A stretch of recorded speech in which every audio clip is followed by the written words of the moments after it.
All right, so if anyone has met you for 2 seconds, they know that your energy is honestly unlike anyone I've ever met. You're really good with eye contact, and I find that not a lot of people do that. And to me, it almost feels disrespectful when I'm talking to you to look away, because I just feel like you are so into the conversation, you're so genuine, and you want to be in the room. You want to be talking to the person you're talking to. And I just want you to tell everyone about who you are, and first of all, give a little background as far as how you got into choreography and where you are today. Sure. I'll say this while holding eye contact with you. um, so my name is Andrew Coconato. Most people call me Coco for short. I am a curator of good vibes, as I like to say. And, my purpose in life is, how do I create a positive space for every living individual to feel 100% themselves and feel 100% expressed. So as a curator of vibes, I try to do this in the dance studio, which nowadays is my home and basically the street, because it's everywhere my feet can dance. And also creating that space on set during productions, as a director, as a producer, and just in life, holding that space in my house, holding that space in the Uber when I'm traveling from one place to the next. How do I make a positive space for everyone to feel like they can just be without feeling shame, feeling judged for whatever label or specific um, normality.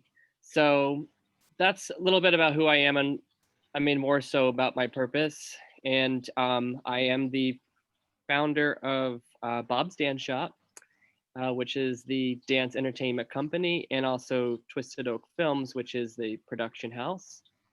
And how I landed in this industry, I guess, started in high school when I learned the thriller dance when I was 17. That 17, I was just going to ask, when did you know that you loved to dance? And it wasn't until 17 years old? Well, it was 15 when I was a freshman in high school, and Chevalier Moore and Nikicia Lloyd, who were like the best dancers from our high school, in my opinion. And every year for the talent show, they would always do a really cool choreography. And I just remember watching them and just loving the energy and just like wishing that I could be up there with them. But I kind of had this sense of self-doubt of like, oh, I can never dance that good. Right. And so fast forward 3 years, it was the summer right before senior year. And I took a family vacation to New York City. And it was the year that Michael Jackson had died. And I was at this restaurant, and as I was leaving, this woman came up to me with a microphone and a fancy camera. It was like a news broadcaster. She's like, Michael Jackson has just been pronounced dead. What's your initial reaction? And I kind of froze. Like, I'm on camera and I just hearing this news for the first time.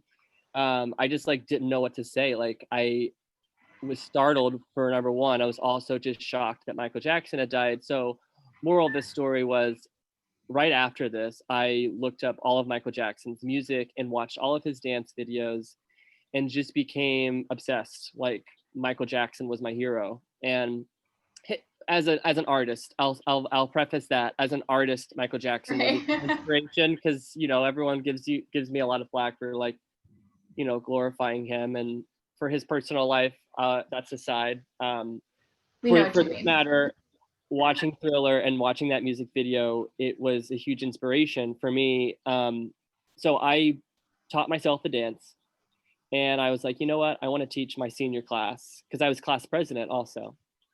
And I really just wanted to, one, bring together my senior class in a way that would unite us all, no matter what clique we were a part of. Love that so much. And I wanted something that we could be remembered by besides like a state championship. So I organized my senior class and some of our teachers and the vice principal to do this thriller dance. And it was a surprise. Like, no one knew we were doing it. And it was my first time teaching a dance, and also my first time learning a dance, and then also my first time performing a dance ever in my life. which was Thriller. And that was senior year in high school, 2010. Here we are 10 years later. Oh my gosh. I have to ask you, you talked about self-doubt, and I think a lot of us experience that when we want to jump into something. We don't know if we're going to be that good at it. So you go from let me teach myself a dance, and that makes a lot of sense now. I was going to ask how we transition into your production company, but from the start, you've always wanted to take your ideas and manifest them into way bigger, beautiful pieces of art. And not only that, but include everyone you love around you, which is incredible and speaks to your character. But did any time during that time period where you were teaching your class, were you questioning, like, what gives me the right to even do this? Am I good at this? I still to this day question that right. I mean, it just never ends. Like, you know, we always seek, to be valid in what we do and to be good at what we do. Imposter syndrome, isn't that what it's called? Imposter syndrome, yeah. And you just got to sell it. That's what I say. You have to sell it. You got to own it. You got to own what you know and own it with confidence. And that's something I have learned and continue to learn to this day. But I first started to learn that in high school teaching this dance. And really it showed me patience, but like having the patience to walk through these steps. I mean, Thriller is a very difficult dance, and teaching your classmates who aren't dancers, and my mom, who's at the time was 55, and the vice principal, like, no, they aren't. I'm not working with dancers here, So it really, I had to teach how I needed to learn because I wasn't also a professional dancer, and so that created a connection, and also that connection with the crew that I was teaching kind of filled that confidence. It was like, wow, you really know what you're doing. Like, you're teaching me in a way that really makes sense and I can learn it. And I was like, you're right. I am teaching in a way that makes sense. And I kind of discovered a little teacher in me, and it makes sense because my mom is also a teacher. So, and they always say that's the best way to learn is by teaching someone else, which I would definitely agree with in personal experience. Have you ever had someone really, and you seem confident enough to turn it down, but what happens if you have this great idea, you pitch it to your friends, you pitch it to your team, and they don't respond in the way you want them to? Has that ever happened? Like, they're not as excited or believe in the project? Not off the top of my head has that happened. Good. But often when I'm pitching an idea that I know is not something that I like, for example, I've pitched creative ideas with choreography that I knew was not best for me. Okay. So from the director's point, I've had an idea of like how the choreography inspires, and I'm like, okay, this is not a me job. I need to bring on a talent, bring on someone new to create this vision, because I know personally my style does not fit this creative design. It's very cool that you can wear different hats and do that, and to have the humility to even recognize that this is such a great piece of art. I don't want to not bring it to life because I need to be the star of the show. So I really commend that you do that. Yeah. Talk about your process. Where you get your ideas? Do you sit down and think about, I need to plan an idea, or do they just pop in your head and you run with it? It's always rooted in music. And I listen to music the same way I vintage shop. It's a very tedious, long process where I start with like a Discover Weekly, and then I start compiling songs that I really, really, really resonate. I start organizing them into different playlists. So I have like a multitude of playlists that all serve different vibes, different feelings. And one of those playlists is where I put music that inspires a story. And there's very specific songs that have a narrative, that have a slow progression, and then a rising and a falling and a resolution. And I think older songs accomplish that much better than newer songs. Newer songs happen to have a little bit more of a repetitive pattern. Right. So I find most of the music I resonate with is, if it's newer, it has a feeling of vintage or retroness to it. But to answer your question directly, music is where I get the inspiration. So when I make these playlists, I will listen to the songs over and over and over, and that's how I know it's a winner, because if I can continuously listen to the song and not get tired of it, then there's something creative that needs to be accomplished. It's almost like this divine assignment, creative assignment, where there's a reason why I'm connected to this song, and everything that I do create has music in it. It I can't say it always has dance, but it always has movement for sure. And if that's not movement with the choreography, it's definitely movement with the camera or movement with the lighting. Um, and so movement is inspired by the music.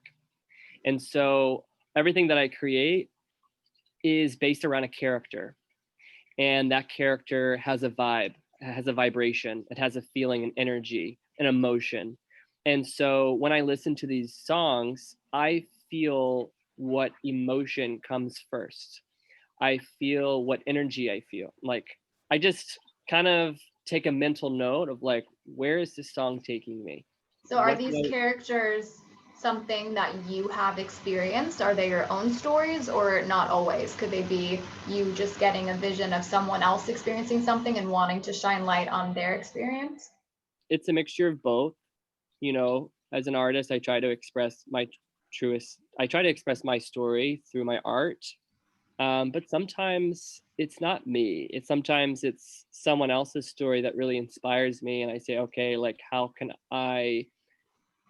I tell this story properly to express that individual, but also express myself in the same instance. Interesting. So I write lyrics in the same way where yeah, I start with the idea, but then when you let the creativity flow, you just go to such a farther, cooler direction where you get to see a whole nother side of what it could have been if you just stayed with your own feelings. exactly. So it starts with the song, and then when I'm envisioning the song, there's like colors and shapes that come in my head, and then there's like a space. And when I say a space, like it's either like an exterior or an interior, and then there's generally lighting. And this is kind of how my creative juices flow when I'm hearing music. And so then I'm like, okay, is there a masculine energy? Is there a feminine energy? Or is there a combination of both? And that's kind of how I decide, all right, is this character male or female or somewhere in the middle? Are they queer? Um, are they gender non-binary? You know, it's like what fits the vibration of the song. And so then I'll cast an individual. Sometimes it's me that plays the character, but a majority of the time I cast someone else to fulfill the role. And once I choose that person, I invite them, I send them kind of an invitation and say, hey, listen to this song and tell me what you feel. And then it becomes a collaboration where I'll say, okay, listen to this on your own with the music loud and just let loose. Like, just express however your body naturally wants to express to this and record it. Because then I'll have them send that recording to me, and then I'll get inspiration based off of how they interpreted this song without me giving them kind of the full rundown of my vision, right? So I don't want to like completely contaminate their Right. their creativity. So that's one way of doing it. Do you ever butt heads where you have an idea of what you want and then someone wants to go in a different direction? Not necessarily. I think if anything, the collaboration elevates each other. Like, there's definitely where you have two different visions, but I don't see them as separate. They kind of just complement each other. And something also, like, not all the time do I just decide the song and just hand and invite someone on. A lot of times, you know how I said I create a playlist? So that playlist has anywhere from 20 to 40 songs. And so I'll start envisioning an idea, and I'll say, okay, I think so and so would be a really good role for this.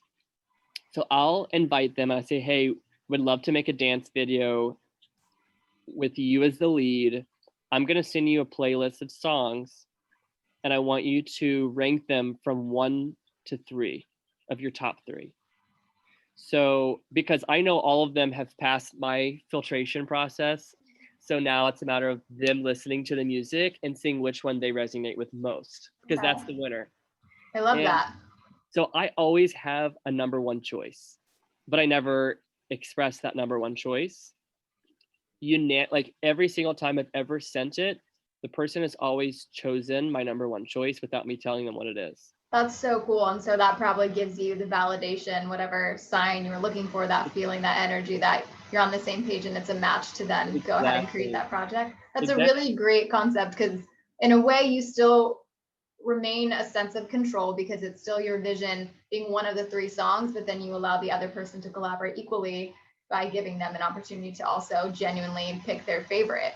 Yes. And just I knew this would happen where I could talk to you about, so I have so many more questions based on this, but yes. I have to have you share your experience with hitchhiking and traveling because I was blown away when you told me that the other night because I just think it's so brave. It's so cut your own bullshit to really face the truth of who you are and fears. And I just want you to tell everyone why you decided to hitchhike alone, what that journey was like for you, how you came back versus when you left, and tell us all about it.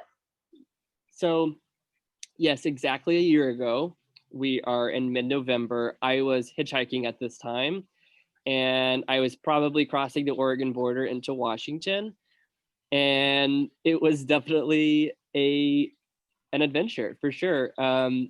The inspiration for it, as I told you, I create these characters. So under the Twisted Oak umbrella, Twisted Oak is the production brand that I direct. There's these characters, and there's everywhere from Bob, Rico, Donnie, Hans, Rhonda, Frankie, Val, Stevie, Richard, and now Polaroid Pete. And Polaroid Pete is this character that I embody on this hitchhiking journey. And I kind of took on this pseudonym just to give me the freedom and the comfort to just go for it, because there's something about like letting go of your own identity that gives you this freedom to just be and do, and like without any expectations. Or does it feel like armor in a way too? It's kind of like no one can hurt you because you have this macho whatever it is that gives you that energy. Yeah, it's like you're like when you dress up for Halloween, you have this freedom, like you're in character, and you do feel more confident because you don't feel like, okay, no one here is judging me for being out of character because it's expected of me to be out of character. It's Halloween. Would you say these characters that you portray are essentially little components of Andrew? Yes, all of them have a component of who I am, in some degree. And under these different forms, you just feel like you can really take that part of who you are to its full potential. Is that right? Yes. Yeah, it's like a diary, like a journal. Your mind is so creative. I love that. I'm not much of a writer. As much as that pains me, I wish I have been journaling a lot lately, but my way of communicating is through vocalizing it, but also through creating a film, creating a video that expresses either a past part of who I am or a current part of who I am. And so Polaroid Pete came at a time where I had just lost my job. The company I was working for was slowly closing its doors, and they had laid me off in early September. And I was kind of like, I don't know if I want to look for another job. Like, I think this might be an opportunity for me to do what I came out here to do, which was to start my own company, my own production company. And little did I know I'd be starting a dance company, but that actually comes as a product of Polaroid Pete. Mm-hmm. So I lost my job in September, and then I was like, I literally started running out of money, and to the point where I went bankrupt. And I was living in the master bedroom at my current house, and I couldn't afford rent for November.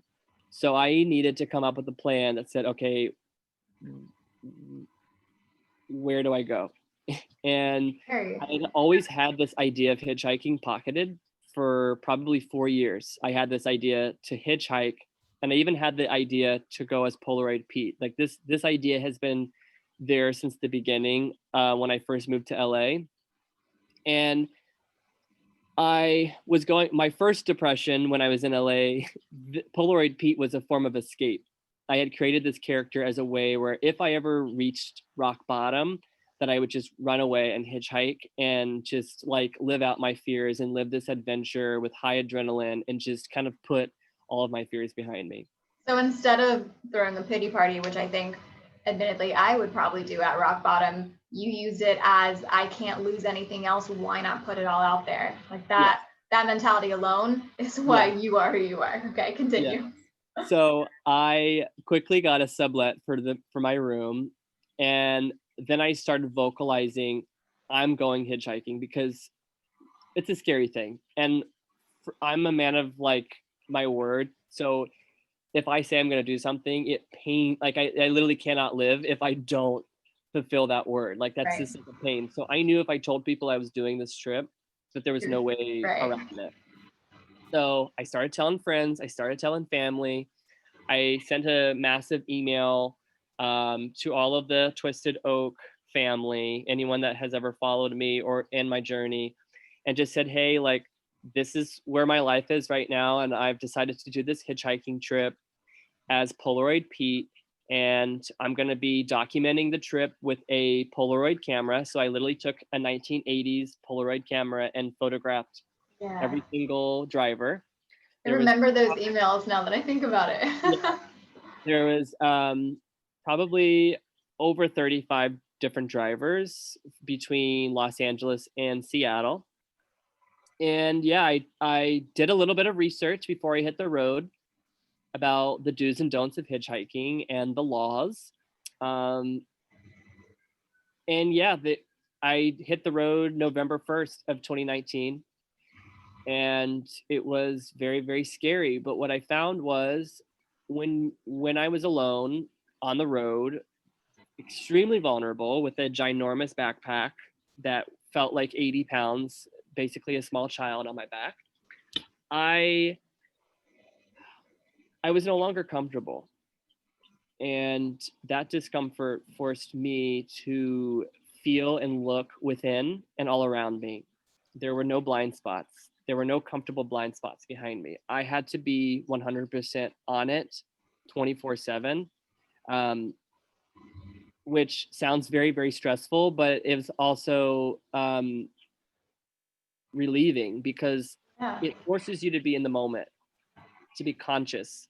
You can't escape that, because if the moment you leave that present moment is when something or someone takes advantage of you or something goes wrong. So essentially what I had was myself, my backpack, and my faith.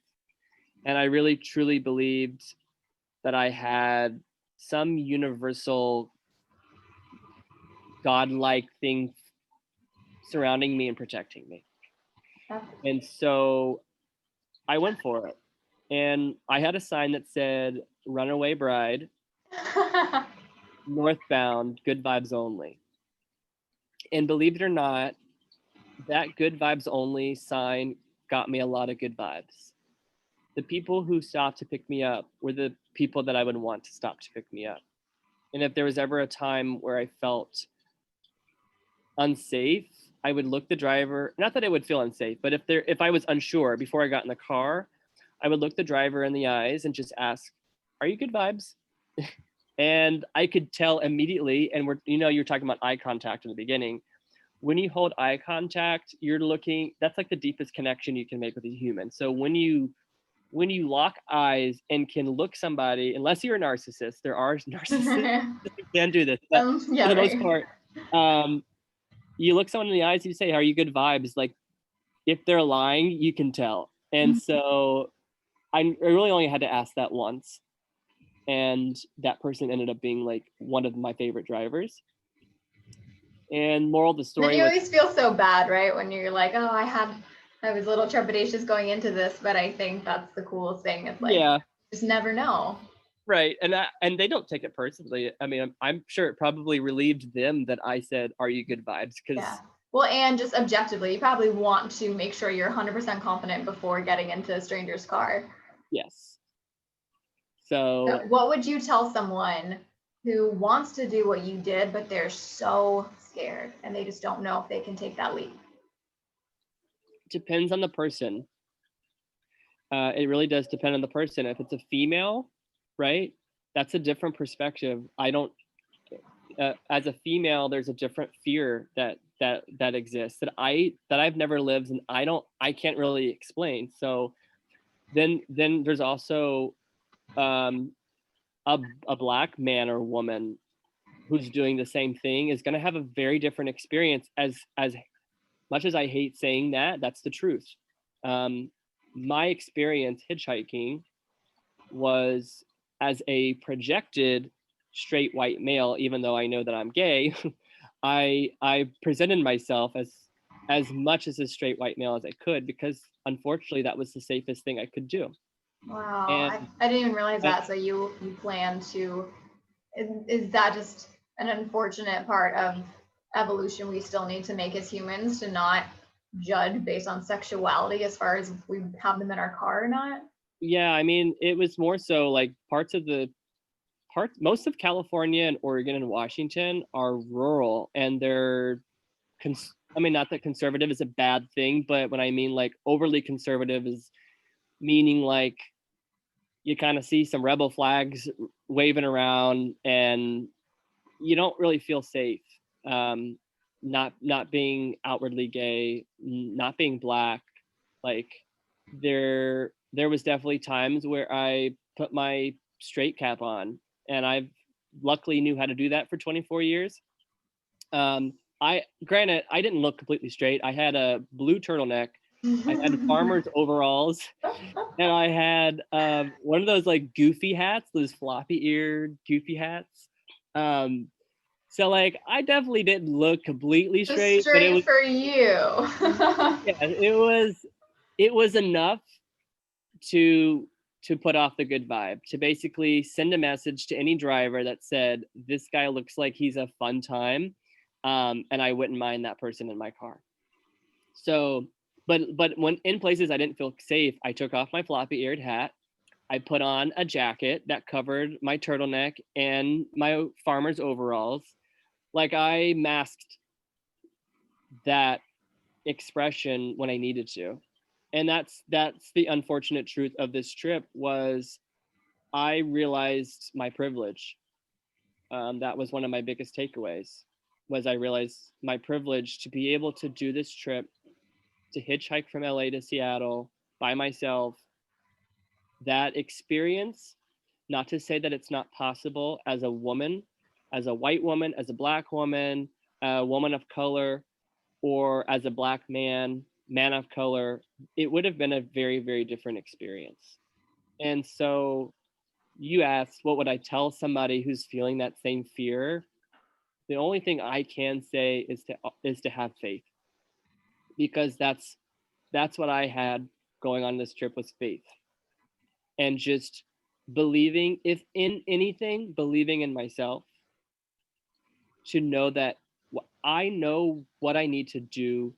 If I'm in a dire need of help, I know what I need to do. And every living moment, I'm going to do my best. And I can't guarantee I'm going to be in a good situation all the time, but I'm going to show up every morning, afternoon, and evening to be 100% in the moment, paying attention, conscious, and just having faith, if in anything, in myself. But also, I do believe in God. I believe in the universe and energy. And that faith protected me, because I wasn't living in a place of fear. I was living in a place of love and trust. And there's a big, big difference. And because I can't speak on everyone else's experience, because sadly we're in America and things are different for different people.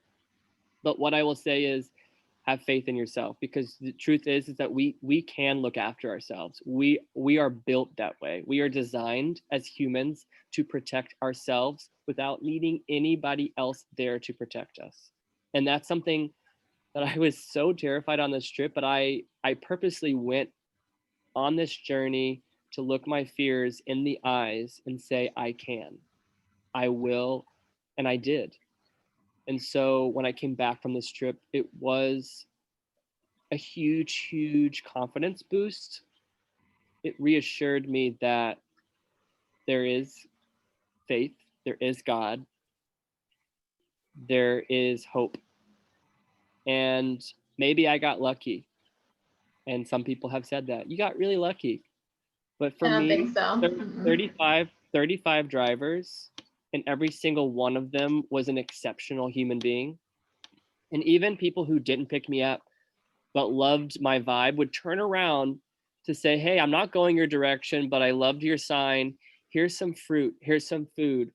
Some woman turned around, gave me a $20 bill and said, hey, I wish I could take you to your destination, but I'm going the opposite way, but treat yourself to a meal. And I just found incredible people. And if anything, that's what it really showed me, was that good people exist, because we kind of live under this fear bubble of like, all there is psychopaths and evil people, and And I that's think just that's how we get that I need to protect me mode and not worrying about other people because it's all about myself. And I hope if anyone listens to this episode, like I said, I knew this would happen where I could talk to you forever. I do have to, but I hope that, especially in this time, like my whole point in doing this podcast was because it is such a shitty year. Mental health is such an important discussion to have. And I hope that, just like I feel like when I talk to you, I always gain so much insight, and it's just such a genuine, I feel like I'm always taking something away from our conversations. And I hope people that listen to this can feel the same way you feel, where it's just believing that we can do this, we can come together. It's never too late to be better. We're all going to make mistakes. We're going to see ourselves in light that we don't necessarily want to believe that we are sometimes, but I think it takes face to face in the mirror to realize that change needs to be made sometimes, and it's not always easy, but obviously there's a reward at the other side if you do the hard work, and that's the genuine way to get there. And I love you so much, and thank you again for coming on I my love you so show. much. You're such a Thanks light. for And having me. what was that? I said thanks for having me. I love you so much. I love you, and I know we always say this, but I have to see you again soon, and we'll have Continue the conversation. Our conversations just go on for hours. We need to set aside like 6 days of just full on conversation. And like 2 bottles of wine. Yes. Well, thank you. I hope you have a great rest of your night, and I will talk to you soon. Thank you, love. Good night. Bye. Good night. Bye.